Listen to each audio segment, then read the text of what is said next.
দীর্ঘদিনের উত্তেজনা, সাম্প্রতিক সংঘাত ও যুদ্ধবিরতির পর যুক্তরাষ্ট্র ও ইরানের সম্পর্ক আবারও কূটনৈতিক নতুন মোড় নিতে যাচ্ছে।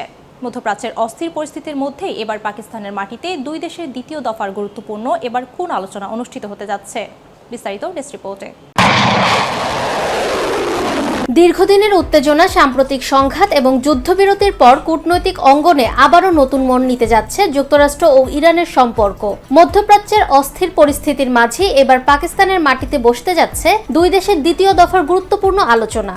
কূটনৈতিক সূত্রে জানা যায়, আগামী সোমবার ইসলামাবাদে যুক্তরাষ্ট্র ও ইরানের মধ্যে দ্বিতীয় দফার আলোচনা অনুষ্ঠিত হতে যাচ্ছে।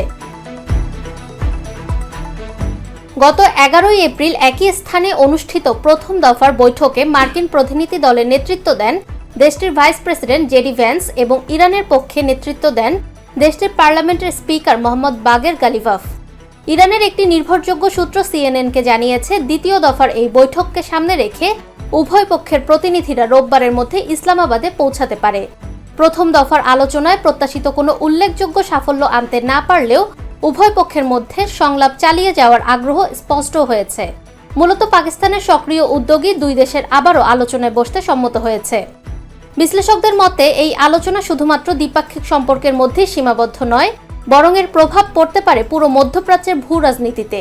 বিশেষ করে সাম্প্রতিক সংঘাত, জ্বালানি নিরাপত্তা ও সামুদ্রিক বাণিজ্য পথের স্থিতিশীলতা এসব বিষয় আলোচনায় গুরুত্ব পেতে পারে।